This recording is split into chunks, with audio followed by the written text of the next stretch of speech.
Good afternoon. I am so glad that you joined us for the Aging Experts, where we talk about things in the second half of life. We all believe that you should make the second half of your life better than the first half. You know, Barbara's always saying that the rest of your days should be the best of your days. And I'm always talking about you can spiral your life up or you can spiral your life down. It's the words of your mouth, it's your thoughts, it's your processes. So if you want a better life, hang out with us today. I'm Carol Henderson with Life by Design, and I have my wonderful co host, Barbara Ellison, with me today. And she's just all decked out for the snow that's falling all over the country. So, yeah. And yes, well, yeah, I'm Barbara Ellison. I'm a transformational life trainer. And yeah, I truly believe that we are in the best half of our lives. Our children are grown. We are footloose and fancy free, and we can do whatever our fancy takes us to. And so, our show, this is all about bringing people on that have done just that, that they have changed their life or taken a turn or just adding some spice to their life. So we are so excited to have Anne Michelle with us because, I mean, when I met her, it was like, she said, well, yeah, this is what I've done. And I went, I need to have you on my show. It just really sparked it was like, oh, wow, that you have done this. So, Anne Michelle, welcome to the Aging Experts. So tell us a little bit about you, how you got here, what you've done, and just a little bit of your journey and how you're living the second half of your life, just more adventurous than your first. Well, hello, ladies, and hello, everyone. Yes, I do too believe that the second half of your life is definitely better than the first. In fact, every decade gets better and better. So we get more confident, we get more courageous, we get, more adventurous. At least I have, and I'm an expat. I live in another country, and I made that move with my husband 12 years ago. I live in a place called Bocas del Toro, Panama.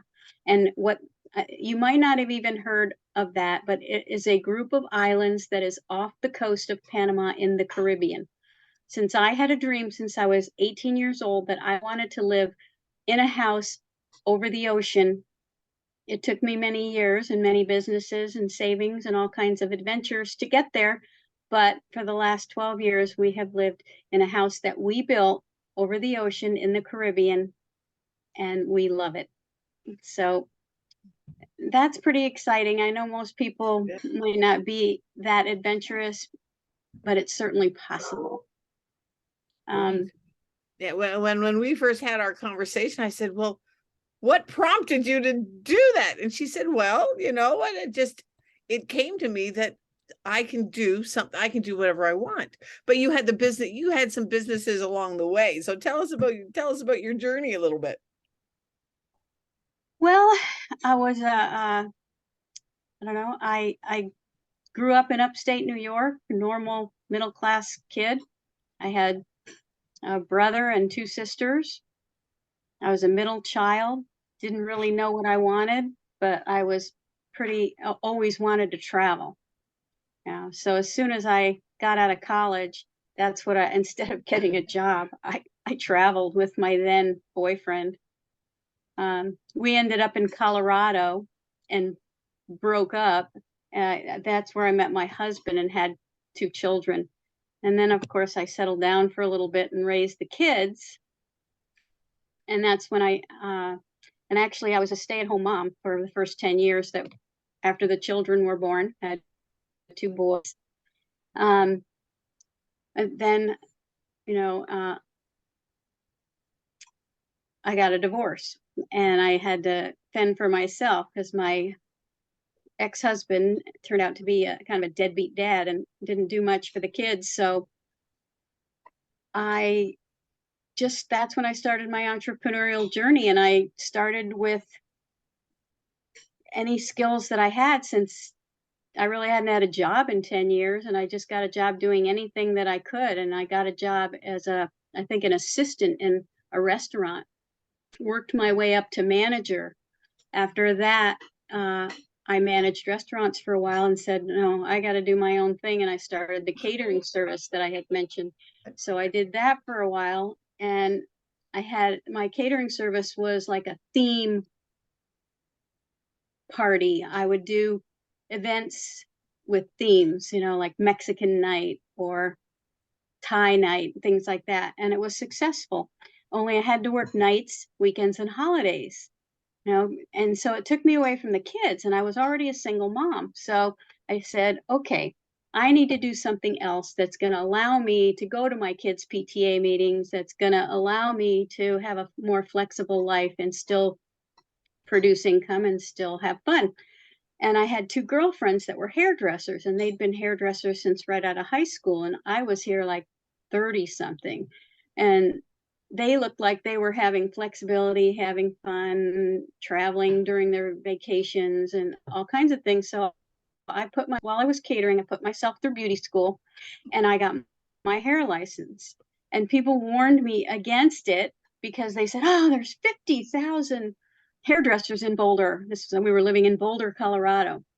And, you'll have all this competition, but I didn't pay a whole lot of attention to that. I just did it anyway. And when I got out of school, my girlfriends got me a job where they worked. So I worked for that salon for 3 years. And you know how bosses can be. They don't often appreciate their best employees. And my boss was one of those, and he didn't appreciate me. I was the best salesperson there. And I sold more products than anyone with my haircuts and colors. So I went looking for another opportunity because I didn't feel appreciated at that one. And I went into this ladies' salon. It was very serendipitous. I was planning on doing something called booth renting. I was making commission at the time. And I was planning on doing something called booth renting where you pay a fixed rent and then you make more money. And I figured, okay, that's a good move. I'll make more money. But the lady that owned the salon, and it was called London Hair, and it had a red phone booth out in front that she shipped over from England, and she was from England. That'd be fun. So it was a unique place, and it was right on the main drag in Boulder. She'd owned it for 17 years, and she was ready to retire. So she said, well, instead of just renting a booth, what if you just purchase the salon? And I said, I hadn't thought about that I was ready for that, but I started thinking about it. And I asked her how much she wanted for it. And she told me, and it was a very reasonable price. And she even financed it for me. She let me do a down payment and payments for 3 years. So how could I say no to that? And I made that move. I quit my job and I moved into my own salon, and instantly my income went up by a third because I was not only making my clientele that I had built up over the past 3 years, but there was 8 other hairdressers that were with me that were paying me booth rent. So that's a really Quick unique question. experience. Did your two friends move over with you? They did. It didn't, not right away, but once I got established, my two friends came over and worked with me instead. You betcha. I kept for over 10 years, and I doubled the business, and I added a skincare and a nail part to it. It was in a Victorian style house. And after I'd paid off the business, the lady who owned it before, she also owned the house, and she sold me the house. And she also financed that. So that was really neat. Because the best thing you can do when you own a business is own the real estate too. Amen. And I had always been interested in real estate. I figured if I was in business for myself, I would have to provide my own retirement account because I didn't have a 401k or anything to be provided for. So I said, well, if I invest in some real estate, I'll have a retirement, in the real estate. So I was really happy that she did that. And then I had this whole other part of my life happened where I wanted to invest more in real estate after that first action. And I had a little bit of money saved up, and I bought my first house.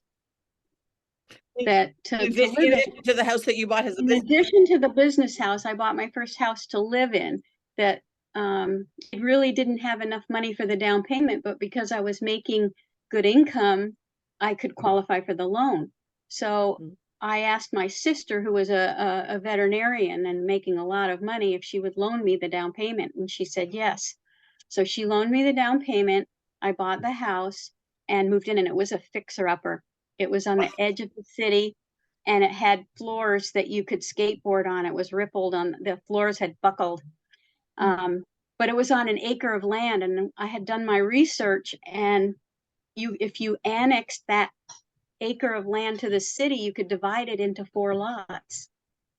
So once I found that out, I proceeded to annex that into the city with some of my neighbors who also were on acres.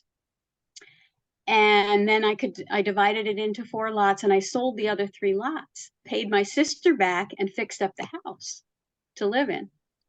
So see, one of the things that what I love about your story, Anne Michelle, is that you use things, you're like, leave yourself open to other possibilities. Yes. That's the biggest lesson that Carol and I want to get across to people. Yes. Which is why we bring on great guests like you, because we want people to think outside the box. Well, I've always been that way. And I attribute it all to personal development, to be honest with you. I started, doing my first PD courses when I bought Tony Robbins' Date with Destiny, and studied that and opened myself up to NLP and studied how the mind works. And I've always been fascinated. What I studied in college was psychology. And we studied Fritz Perls and Gestalt and all of that stuff. So it's always been something, using your mind, opening your mind opens opportunities, right? So anyway, I was able to pay my sister back. We lived in that house for 5 years. And then I sold the house and bought a bigger house because now my kids were teenagers. I still had the salons. And I had one of my girlfriends who had come over. I opened a second salon with her, and we had 2 salons. And I bought a big, like a 5-bedroom house, so my kids could have a full basement to do their teenage things in. And I lived in that house for quite some time. And then I built up a lot of equity. And so I was, single with 2 kids, but I was able to take vacations from time to time without the kids. I had the dad, even though he didn't pay child support, he did take the kids from time to time physically. So my girlfriend and I would go to traveling, and we went to Mexico. We both loved beaches, warm beaches, and neither of us liked snow. So every time it got cold, we'd go to Mexico, or we'd go to Costa Rica, or we'd go to Hawaii, or we'd go to Bali, or we'd go wherever we could afford to go. We went a lot to Mexico because it was cheap and close, and we decided that we were going to find our little place in the sun, and we didn't know exactly where that was going to be. So meanwhile, my retirement account of real estate, right, got built up. I had equity in my house. I formed partnerships with my sister and other people to buy other houses. And we even bought a small apartment building at one point. I formed a group of like 5 people, and we bought a 44-unit apartment building in Denver that we operated for a few years. And my sister and I bought a vacation home in Hawaii, on Kauai. And and that was after Hurricane Nikki in the 90s. And so people were getting rid of stuff after the hurricane, and we got a really good deal on this vacation rental. It was a cute cottage, main cottage with 2 rentals. So we'd go twice a year, and we'd visit our Hawaiian investment and write off the trip. And I realized, and I thought, well, maybe I'll move to Hawaii, but I didn't like it that much there. Like I thought I would, and I didn't like it that much. So after 5 years, we decided to sell that investment, and I took that equity that we had built up in that and another property that we sold, and went looking around Central America for my place in the sun. Yeah, much closer for one thing. Yes, and we had 4 requirements. It had to be closer so that we could visit family fairly easily. it had to be a little bit warmer than Hawaii, because Hawaii's got the water is only 78 degrees there. And I don't know if you're familiar with water temperature, but it was just a little chill when you get in and then you get used to it kind of thing. But I wanted the water just a little warmer because I didn't want to have that shock. And Caribbean water is notoriously warm. It's 82 degrees year round. Yeah. So those were two requirements. It needed to be cheaper than Hawaii because Hawaii was so expensive, and friendlier than Hawaii because the people, the natives, did not like white people in Hawaii, especially the white men. So we traveled around Belize, Nicaragua, Guatemala, Mexico, Costa Rica, and finally went over the border into Panama. And that's a story in itself because I subscribed to a magazine. It was called International Living. And in that magazine, they would tell you emerging markets all over the world. And they said that Panama was an emerging market and that I should go look in Panama. And this was 20 years ago, 22 years ago to be exact. And so we thought, okay, we like emerging markets. We're going to go look in Panama. I saw a little classified ad at the back of that magazine, and it said, cheapest land in the Caribbean, and a number.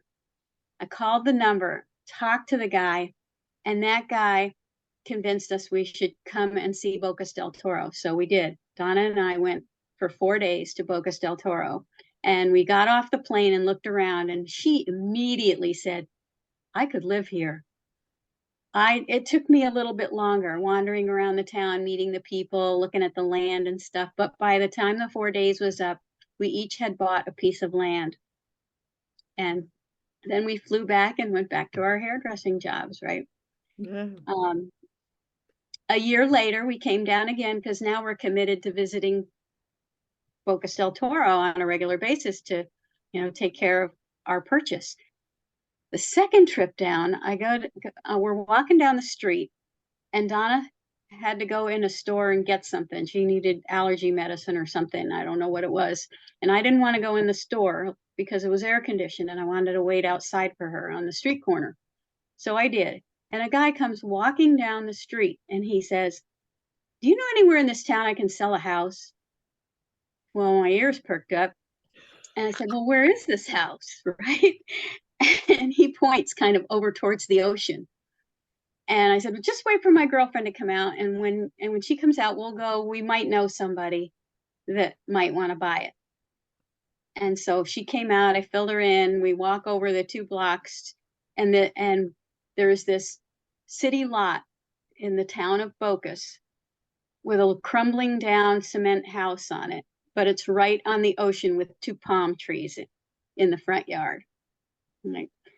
And we talked to the guy, and he was from Costa Rica, and he had a farm there, and he needed the money to develop the farm. And he told us how much he needed to get out of it. He said, if I get this much in my pocket, I'll sell it. I won't go looking for a realtor or anything. And we agreed on a price, and we told him if his paperwork checked out, his title checked out, we would buy it. And it did check out. And a month later, we were the proud owners of basically a crumbling down house. It was a nice commercial lot on the ocean, right on the ocean. And Donna and I split that because we have, both of us wanted it, and we didn't quite have enough cash after buying the other land to buy that too. So that's a whole nother story. I don't know if we have time for all these stories, but I love the adventure of it. I know, this is so fun. We'll have to have you back sometime to hear the rest of the story. But yeah, and we built that property up. I built my house where we live now. There's a whole bunch more to this story. Yeah, it sounds fascinating. This may have to have a sequel to it. But for right now, the thing I want to bring home for our listeners is don't ever quit. Don't ever stop. Don't ever stop. You never know. And don't be afraid to build on your past successes. And Absolutely. failures. I mean, we all have failures. She's telling you her successes, but we all have setbacks, every one of us. Of course. And don't let those get you down. You just keep going, looking at the successes and going forward. And this is obviously a spiral up story. because now she's It living. totally is. Yeah.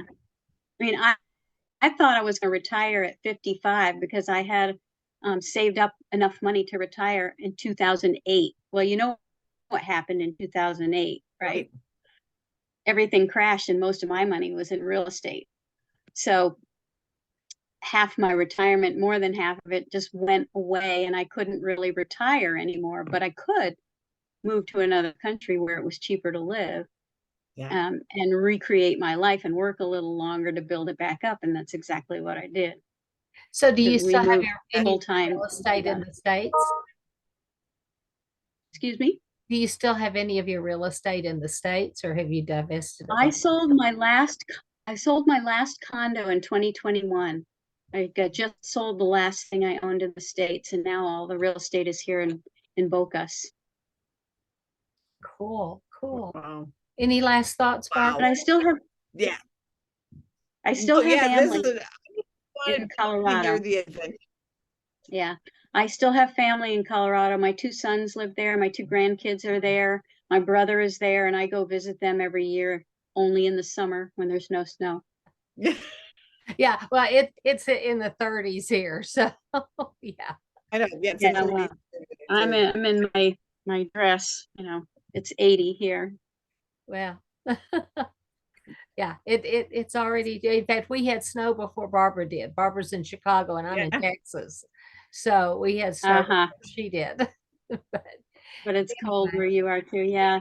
No, I'm done with that. I haven't seen snow in 12 years. Well, in fact, but Barbara has been threatening to move down here and camp out at our house. Yeah.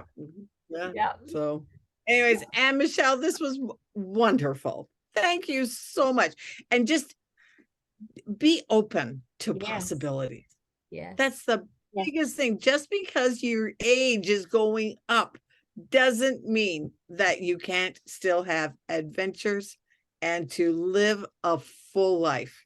Well, and something else is don't just live it vicariously through movies and romance novels and stuff like that. Get out and live it. Get out and be that person. And if you're not healthy enough, get a hold of us. We can help, because I know that Barbara and I are both way more active than we were a year and a half ago. Yeah, absolutely. Absolutely. Well, And everyone, Michelle, thank you so much for coming on. It's been a pleasure. Okay, well, awesome week. Hope it worked for you. I don't know. What do? You now go through and you'll edit to make it work? We don't edit anything. This goes up just like it is, with all the good, the bad, and the ugly.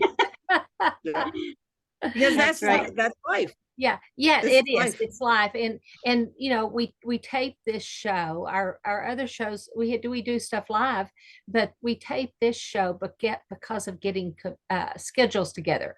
I mean, look how hard it was for us to get our schedule together with you. That was not an easy task. So so last thoughts, and Michelle.